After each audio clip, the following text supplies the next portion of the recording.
ആകാശവാണി. നമസ്കാരം. പ്രാദേശിക വാർത്തകൾ വായിക്കുന്നത് Gopakumar.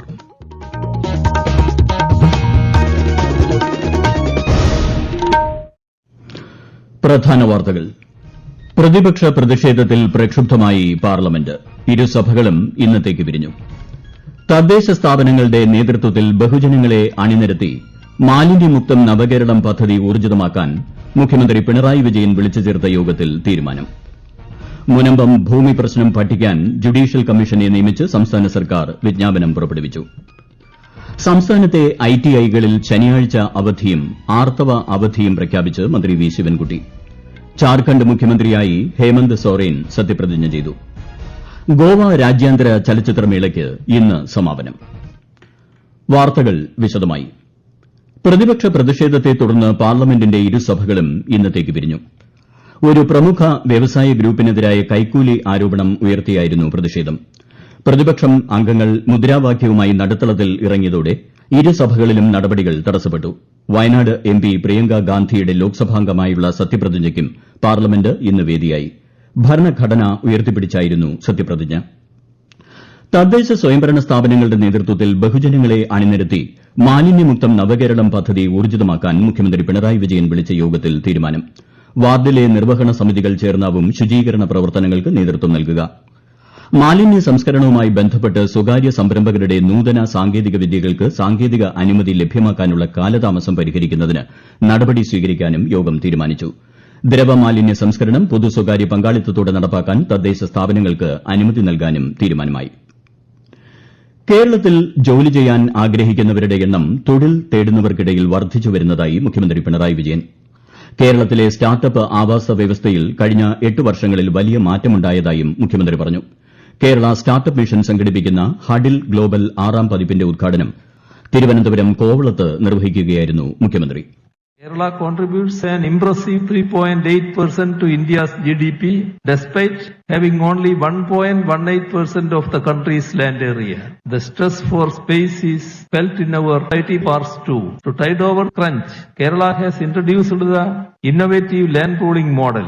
We hope that this, along with the work near home centers, will ensure adequate space for tech companies and startups. 2024-ൽ കേരളത്തിൽ 6100 സ്റ്റാർട്ടപ്പുകളാണ് ഉള്ളതെന്നും 62,000-ലേറെ പേർക്ക് തൊഴിൽ നൽകാൻ ഇതിലൂടെ സാധിക്കുന്നതായും മുഖ്യമന്ത്രി വ്യക്തമാക്കി. മുനമ്പം വഖഫ് ഭൂമി പ്രശ്നം പഠിക്കാനും സർക്കാർ സ്വീകരിക്കേണ്ട നടപടികൾ ശുപാർശ ചെയ്യുന്നതിനും ജുഡീഷ്യൽ കമ്മീഷനെ നിയമിച്ച് സംസ്ഥാന സർക്കാർ വിജ്ഞാപനം പുറപ്പെടുവിച്ചു. വസ്തുവിന്റെ നിലവിലെ കിടപ്പ്, സ്വഭാവം, വ്യാപ്തി എന്നിവയും ഭൂമിയിലെ ശരിയായ താമസക്കാരുടെ അവകാശങ്ങൾ സ്വീകരിക്കാൻ സർക്കാർ തലത്തിൽ സ്വീകരിക്കേണ്ട നടപടികളും കമ്മീഷന്റെ പരിഗണനാ വിഷയത്തിൽ ഉൾപ്പെടുന്നു. ഹൈക്കോടതി മുൻ acting chief justice CN Ramachandran നായരുടെ നേതൃത്വത്തിലുള്ള കമ്മീഷൻ 3 മാസത്തിനകം റിപ്പോർട്ട് സമർപ്പിക്കാനാണ് നിർദ്ദേശിച്ചിരിക്കുന്നത്. വിഴിഞ്ഞം തുറമുഖ പദ്ധതിയുടെ നിർമ്മാണവുമായി ബന്ധപ്പെട്ട സപ്ലിമെന്ററി കരാറിൽ സംസ്ഥാന സർക്കാരും അദാനി പോർട്ട് ലിമിറ്റഡും മുഖ്യമന്ത്രിയുടെ സാന്നിധ്യത്തിൽ ഒപ്പുവച്ചു. തുറമുഖ പദ്ധതിയിൽ നിന്നും സംസ്ഥാന സർക്കാരിന് 2034 മുതൽ വരുമാന വിഹിതം ലഭിച്ചു തുടങ്ങുമെന്ന് മന്ത്രി VN വാസവൻ അറിയിച്ചു. തുറമുഖത്തിന്റെ മുഴുവൻ ഘട്ടങ്ങളും 2028-നുള്ളിൽ പൂർത്തീകരിക്കും. സംസ്ഥാനത്തെ ITIകളിൽ വനിതാ ട്രെയിനികൾക്ക് മാസത്തിൽ 2 ദിവസം ആർത്തവ അവധി അനുവദിച്ചതായി മന്ത്രി വി ശിവൻകുട്ടി. എല്ലാ ശനിയാഴ്ചയും ITIകൾക്ക് അവധി അനുവദിക്കാനും തീരുമാനിച്ചിട്ടുണ്ട്. ഇതുമൂലം പരിശീലന സമയം നഷ്ടപ്പെടുന്നത് ഒഴിവാക്കുന്നതിനായി ITI ഷിഫ്റ്റുകൾ പുനർനിശ്ചയിച്ചു. ആലപ്പുഴയിൽ നവജാത ശിശുവിന്റെ വൈകല്യം നേരത്തെ കണ്ടെത്തിയില്ലെന്ന പരാതിയിൽ ആരോഗ്യവകുപ്പ് അഡീഷണൽ ഡയറക്ടറുടെ നേതൃത്വത്തിലുള്ള പ്രത്യേക സംഘം അന്വേഷണം നടത്തുമെന്ന് മന്ത്രി വീണ ജോർജ്. സ്കാനിംഗ് സെന്ററിനെപ്പറ്റിയും അന്വേഷണം നടത്തും. വീഴ്ച കണ്ടെത്തിയാൽ കുറ്റക്കാർക്കെതിരെ കർശന നടപടി സ്വീകരിക്കുമെന്നും മന്ത്രി അറിയിച്ചു. സംഭവത്തിൽ 4 ഡോക്ടർമാർക്കെതിരെ പോലീസ് കേസെടുത്തിരുന്നു. എറണാകുളത്ത് വിനോദയാത്രയ്ക്ക് പോയ സ്പെഷ്യൽ സ്കൂൾ വിദ്യാർത്ഥികൾക്ക് ഭക്ഷ്യവിഷബാധ റിപ്പോർട്ട് ചെയ്ത സംഭവത്തിൽ ഭക്ഷണം നൽകിയ സ്ഥാപനത്തിന്റെ ലൈസൻസ് സസ്പെൻഡ് ചെയ്തു. മന്ത്രി വീണ ജോർജിന്റെ നിർദ്ദേശത്തെ തുടർന്നാണ് നടപടി. കളമശ്ശേരി മെഡിക്കൽ കോളേജിൽ ചികിത്സയിലായിരുന്ന വിദ്യാർത്ഥികളെ ഇന്ന് ഡിസ്ചാർജ് ചെയ്തു. കോഴിക്കോട് കാരുണ്യതീരം സ്പെഷ്യൽ സ്കൂളിൽ നിന്നും വിനോദയാത്ര പോയ സംഘത്തിലെ 85 പേരാണ് ഭക്ഷ്യവിഷബാധയെ തുടർന്ന് ചികിത്സ തേടിയത്.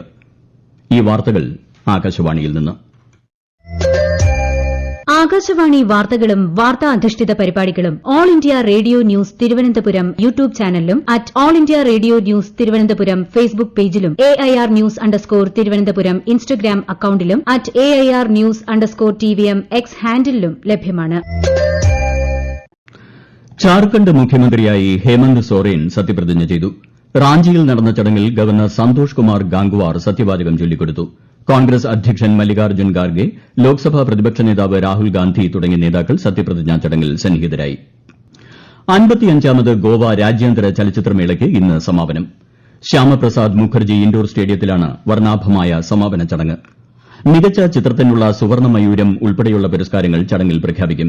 വിവിധ രാജ്യങ്ങളിൽ നിന്നായി 180ഓളം ചിത്രങ്ങളാണ് ചലച്ചിത്രമേളയിൽ പ്രദർശിപ്പിച്ചത്. ശബരിമലയിലെത്തുന്ന അയ്യപ്പ ഭക്തർ ഇനി മുതൽ പ്ലാസ്റ്റിക് ബോട്ടിലിൽ വെള്ളം കൊണ്ടുവരേണ്ടതില്ല. തീർത്ഥാടകർക്കായി വഴിനീളെ കുടിവെള്ള കിയോസ്കുകൾ സ്ഥാപിച്ച് ഇക്കൊല്ലത്തെ തീർത്ഥാടനകാലം സുഗമവും പ്ലാസ്റ്റിക് മുക്തവുമാക്കിയിരിക്കുകയാണ് സംസ്ഥാന വാട്ടർ അതോറിറ്റി. വിശദാംശങ്ങളുമായി ആകാശവാണി പത്തനംതിട്ട ജില്ലാ പ്രതിനിധി ശ്രീജി എസ് ശ്രീധർ. പ്ലാസ്റ്റിക് കുപ്പികളിൽ കുടിവെള്ളം കൊണ്ടുവരുന്ന സാഹചര്യം ഒഴിവാക്കി പൂങ്കാവനം പ്ലാസ്റ്റിക് രഹിതമായി സൂക്ഷിക്കുക എന്ന ലക്ഷ്യത്തോടെയാണ് പമ്പ മുതൽ സന്നിധാനം വരെ 106 കുടിവെള്ള കിയോസ്കുകൾ ഒരുക്കിയിട്ടുള്ളത്. മണിക്കൂറിൽ 35,000 ലിറ്റർ ഉത്പാദനശേഷിയുള്ള 9 RO പ്ലാന്റുകൾ ഇതിനായി സ്ഥാപിച്ചിട്ടുണ്ട്. ക്വാളിറ്റി കൺട്രോളിനായി സന്നിധാനത്തും പമ്പയിലും പരിശോധനാ യൂണിറ്റുകൾ പ്രവർത്തിച്ചുവരുന്നു. ശബരിമല തീർത്ഥാടകർ മല കയറുമ്പോൾ ഉണ്ടായേക്കാവുന്ന ആരോഗ്യ പ്രശ്നങ്ങൾ ഒഴിവാക്കുന്നതിനായി ദർശനത്തിന് എത്തുന്നതിന് മുൻപ് തന്നെ നടത്തം ഉൾപ്പെടെയുള്ള ലഘു വ്യായാമങ്ങൾ ശീലിക്കണമെന്ന് ആരോഗ്യവകുപ്പ്. ക്ഷീണം അനുഭവപ്പെട്ടാൽ സാവധാനം വിശ്രമം എടുത്ത ശേഷം മാത്രമേ യാത്ര തുടരാവൂ. ആവശ്യമെങ്കിൽ വഴിയിലുടനീളം സജ്ജീകരിച്ചിട്ടുള്ള മെഡിക്കൽ യൂണിറ്റുകളിലെ ഓക്സിജൻ സിലിണ്ടർ സേവനം പ്രയോജനപ്പെടുത്തണം. സ്ഥിരമായി കഴിക്കുന്ന മരുന്നുകൾ വ്രതകാലത്ത് നിർത്തരുത്. മല കയറുന്നതിന് മുൻപ് എന്തെങ്കിലും ശാരീരിക അസ്വസ്ഥത അനുഭവപ്പെട്ടാൽ പമ്പയിൽ നിന്ന് തന്നെ ചികിത്സ തേടണമെന്നും നിർദ്ദേശത്തിൽ പറയുന്നു. കൊച്ചി വിമാനത്താവളത്തിൽ പറന്നിറങ്ങിയ ആദ്യ ഓമന മൃഗമായി ഇവ എന്ന പൂച്ചക്കുട്ടി. ഖത്തറിൽ നിന്നെത്തിയ ചേലക്കര സ്വദേശി രാമചന്ദ്രനാണ് പൂച്ചക്കുട്ടിയുമായി വന്നിറങ്ങിയത്. വിദേശത്തു നിന്നും ഓമന മൃഗങ്ങളെ കൊണ്ടുവരുന്നതിനുള്ള അംഗീകാരം കഴിഞ്ഞ മാസമാണ് കൊച്ചി വിമാനത്താവളത്തിന് ലഭിച്ചത്.